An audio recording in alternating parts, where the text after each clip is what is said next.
Greetings once again, spacefaring adventurers. Duuz-Diz-Din back again with another chapter of Eden Zero. Now previously, as we continue to follow the path to Mother, in a galaxy with stars that seem uninhabitable, something very unfamiliar to the crew of Eden, as these planets seem larger than they're used to. Almost as if there were no survivable ether there. Strange. We also have several of our characters readying themselves for what comes next. Hermit and Wise have a bit of a moment, as Wise does kind of hint that he cares for Hermit on a deeper level than most would have thought. Something that's not something I ever really considered or thought of or felt was really a direction we were going with the two of them, but well, thinking about it, they've always been the closest just because of the nature of how they work. Very technological people in general. But we also had a somber moment where Valkyrie questioned that maybe her living in this universe is an abnormality, something that upsets Homura greatly. Meanwhile, as Shiki and Rebecca find Pino, who has finally gone through the memories that she previously had the old Professor Wise eject from her head, before she can really talk about it, it seems as though the memories overload and overwhelm her, so she's immediately taken to Sister. But we then catch glimpses of what it seems Pino has seen. A world much like our own, but still a bit technologically advanced. The same world we seem to have caught glimpses of through Shiki, which, a businesswoman, Valkyrie, a parent prose surfer, Sister, sickly in bed, and Hermit, a young schoolgirl, all of them in contact with each other, as if they were old friends. Although with Hermit, she seems to have stumbled upon something that alludes that the planet as she knows it might be coming to an end. What happened in this time frame of over 1,000 years in the past? Who are these people so similar to the shining stars? And what is Pino's role in all of this? Join me as I find out, won't you? Alright, Eden Zero, chapter 257, Leonard. Leonard, interesting. And a little chibi witch in a bunny suit.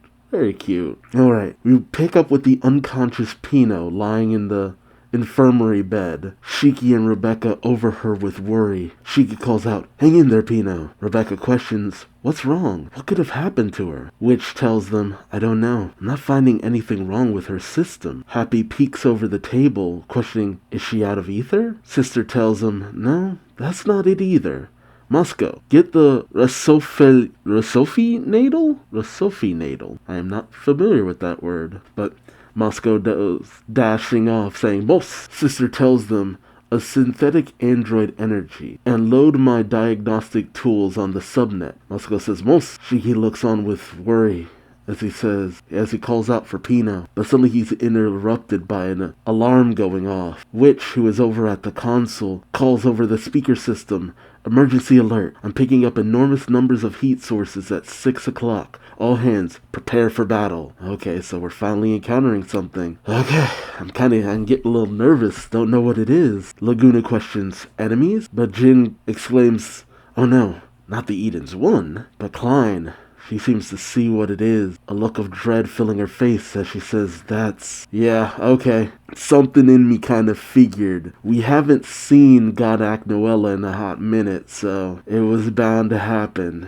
If there was any multitude of anything we could encounter, it would be dragons, knowing that she's out there. Crap. But we don't have the backup that we normally would have when it comes to this kind of stuff. Although everyone is kind of stacked, all things considered. Valkyrie looks on in shock, saying, "A swarm of dragons?" Homura calls out, "'Tis God Noella." And there she is, already in her battle form, riding atop one of her dragons, the mother of dragons, God Noella. And I gotta say, her look here, so much better than originally. I don't know what it was, but when she originally showed up in her battle form and stuff like that, just something about her face looked so off. It was the same thing with Athena, who's over in Fairy Tale, who kind of looks very similar to her to a certain degree. Just something about the way the eyes and the mouth and the nose kind of related to each other on the face. But I don't know what was switched up. Maybe they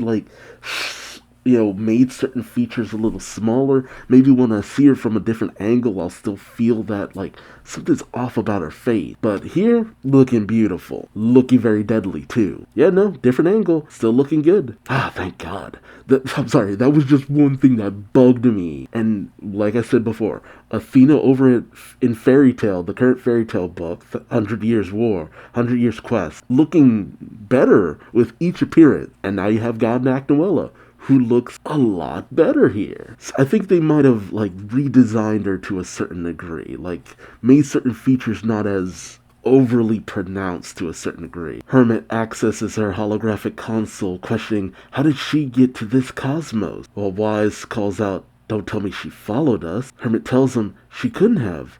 I put up so many layers of defense. But God Noella, as if hearing the question, calls out to no one in particular, never underestimate a dragon's sense of smell. She then commands her fleet, now, my children, time for the hunt. I'm not gonna lie, I'm kinda glad we're facing off against her again. Like, in the previous universe, it was something about the way we took down God Noella and Dead End Crow. I don't know, it felt like there should have been a little bit more. But I liked still having them as a threat out there. We know what we're up against, and we know just how kind of in trouble we are right now. So as the swarm of dragons go chasing down the Eden Zero, the Eden Zero follows back a barrage of missiles. Unfortunately, as per usual, the missiles don't do no damage to any of the dragons. As Klein calls out, questioning, it didn't work? Hermit calls out, I forgot. The only way to defeat Noella's dragons is with special anti-dragon ether.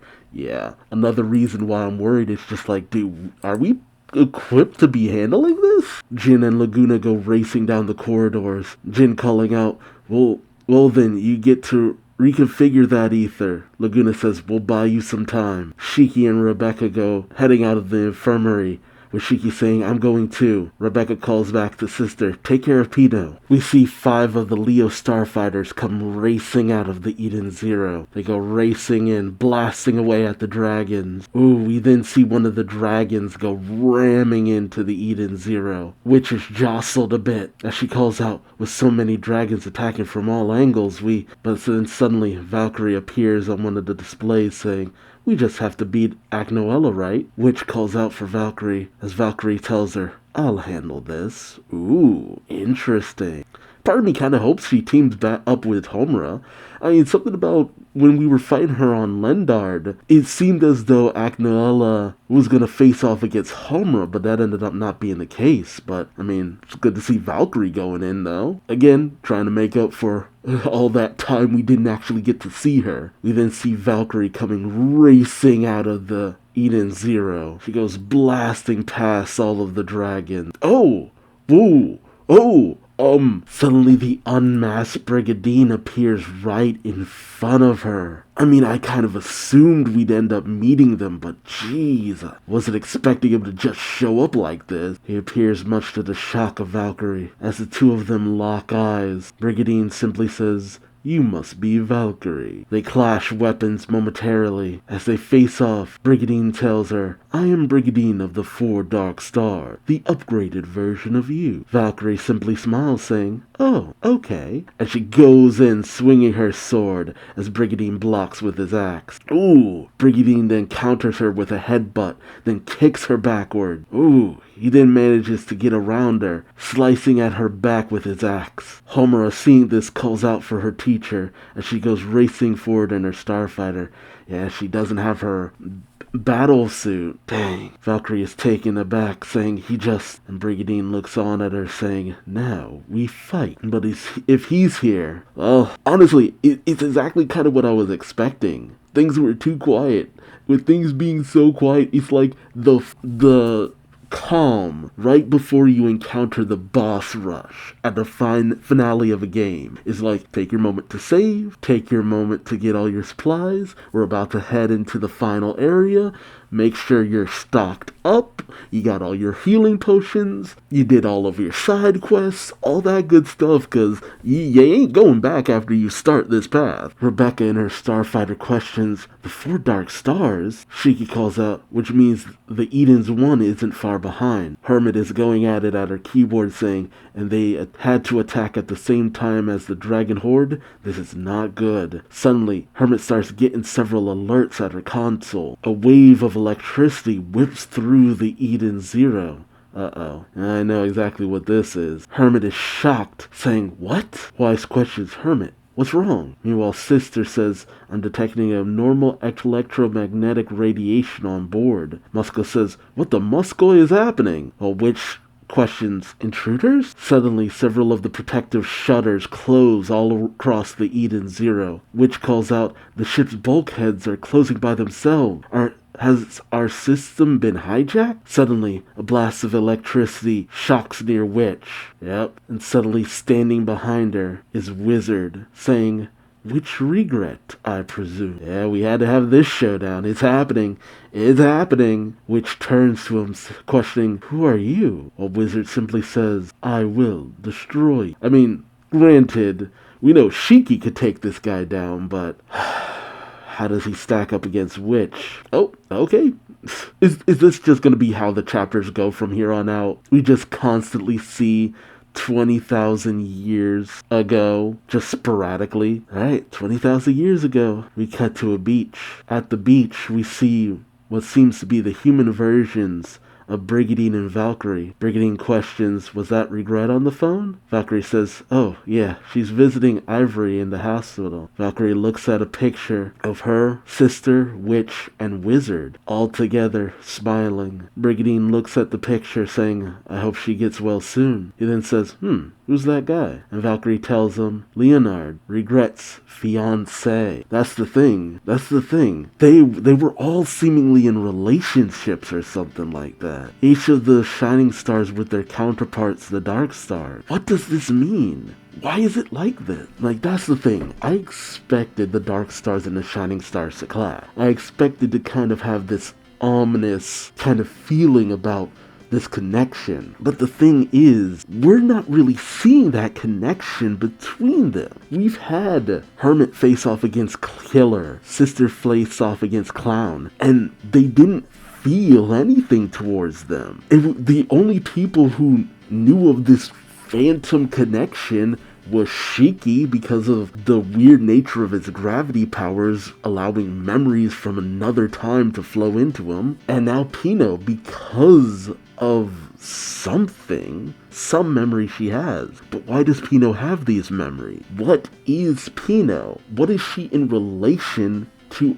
the shining stars and the dark stars? I mean, it's obvious Mashima's had a plan for a long time now. Despite the weirdness of some of the plot elements going on here, it's obvious he's had a set plan for all of this. Some of it's convoluted, but so far as I know, there's nothing that majorly contradicts anything we've seen up until now. But when it comes to this, I mean, for there to be a difference of 20,000 years, could it be possible that they tapped into something they shouldn't have? Much like Shiki becoming Ziggy, something caused them to be launched into the future to some degree? But it would have to be on that level of convoluted. I mean, I'm sorry, Shiki's transformation into Ziggy, while interesting, is still very no one would ever guess that. So I'm wondering, is it going to be the same here? I have to assume so. Regardless, I mean, this is all kind of what I was expecting. We'd have the shining stars face off against the dark stars, while the rest of our heroes faced off against the rest of the Eurasian Says Galactica. But who would face off against who? That was the question. Who's gonna end up dealing with God Aknoella and a friggin' horde of dragons on top of that? And we don't know where the rest of the dark stars are. Where's Killer? Where's Clown? There's no guaranteed Dead End Cure, is it just gonna come racing out of the woodwork? And we still don't know when Lady Freya or Lightning Law are gonna just make an appearance. I mean, I know that ultimately Joker Helix will probably help out our heroes in the long run. That feels like a major setup. I would be disappointed if Mashima had that big emotional moment where we found out just how much Joker Helix liked Rebecca and nothing else came of that. I'm waiting for that to come back. But our heroes don't really seem to have any allies going into this. And considering that they've entered into a whole nother form of space, I mean, we've made so many allies, I felt like we were going to have another moment where they all come in to help. But how does that end up happening? I mean, we were supposed to be allied with the Interstellar Union Army in terms of taking down the Eden Zero. The Eden's One. How does that happen here? In a whole nother space. I mean, it was kind of treated as a bit of happenstance. Well, through tracking that the allies of Void were able to follow them, but how do the heroes' allies come to the rescue ultimately? I don't know, maybe I'm missing something. Let me know your thoughts in the comment section below. There's a lot of thought that needs to go into this, and I'm interested to see where we go from here on out. So like, comment, subscribe if you enjoyed the ride, and until next time, I've been Duuz-Diz-Din. Thanks so much for watching, and I'll see you in the next one. Take care. Bye-bye.